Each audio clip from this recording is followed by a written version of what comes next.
What's going on, everybody? This is BroncoJuggalo, and it is again Slashback Saturday, and I'm wearing my Super Slash Brothers shirt.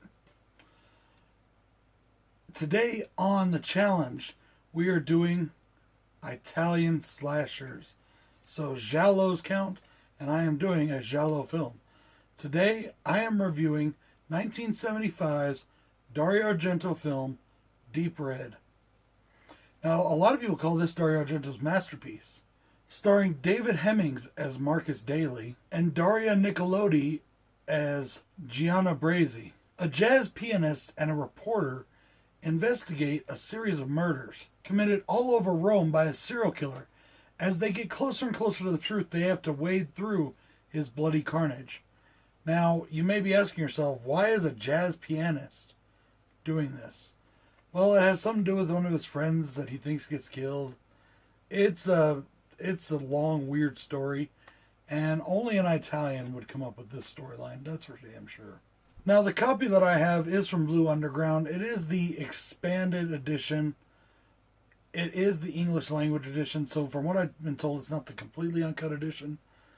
But I do want to say, and it's not a con on the film, I am not a big fan of the dubbing. I wish we could have gotten a subtitled version, but that's just my personal opinion. That's all. This movie is also known as the Hatchet Murders, even though hatchets weren't really used a lot. Mr. Argento himself performed all the kills. For the most part with the kills, you just see the killer's gloved hand doing the kills, and it was Dario Argento's hand in those gloves. In 2010, George Romero was actually offered a chance to direct a remake of this movie. He turned it down. I always wonder why they offered it to George Romero. It seems like that's not a very good fit, but that's also my opinion. Cons for this movie, guys. The movie is, like a lot of Giallos, overly long and kind of plodding, kind of slow. Remember, Giallos are also kind of mystery detective pieces, and this one is very much so that it just moves at a slower pace. Now, if that's your kind of thing and you're into that, that's cool.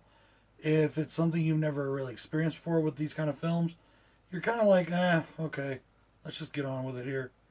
The kills are stretched out very far in between, and honestly, it can get a little bit boring at times. Now, if you stick with it, you'll definitely be happy with the result.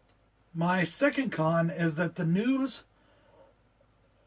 giving away the identity of the witness is completely unbelievable. Why would the news sit there and just blab out who the witness is so anybody could go and find them?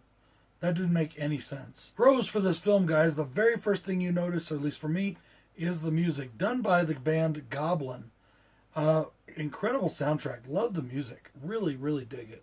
I love the kills, and I love the killer's violence. This guy is fucking brutal. He is putting people's mouths on the end of objects and basically curb stomping them. He is trying to knock their teeth down their throat before he kills them. He is just trying to hurt these people prior to the act of actually killing them. Pro number 2, the killer has his own theme song. When the killer is going to kill somebody, there's this little child's music that plays. The killer basically has his own theme song.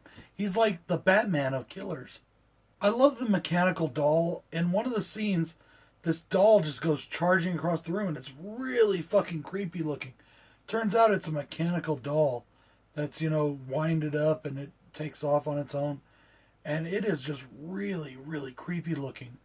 It really reminded me of old-fashioned scary doll films, and I loved it. I'm not going to say who this person is for those that have never seen the movie, but I'm going to give you the name. I'm not going to tell you who he is in the film. I love Carlo's death.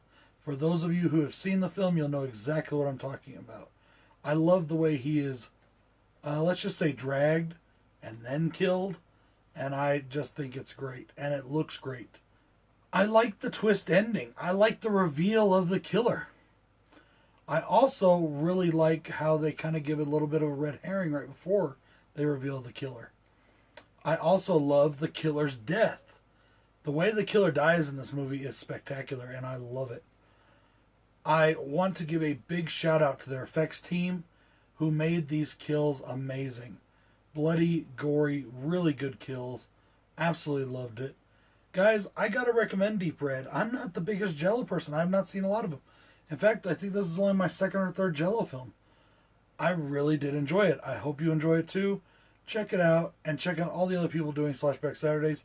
Big props to my super slash brother, Joe. I guess he can be Michael since I'm the one that talks all the time. That makes me Freddy. And of course, Jason's Jason. But big props to Joe for creating the Slashback Challenge and Slashback the sequel. I will see you next time. Peace.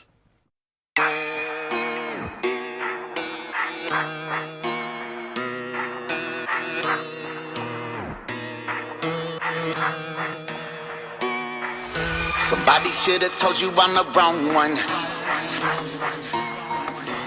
All fun and games until you see me with the shotgun. Homie, I'm the wrong one.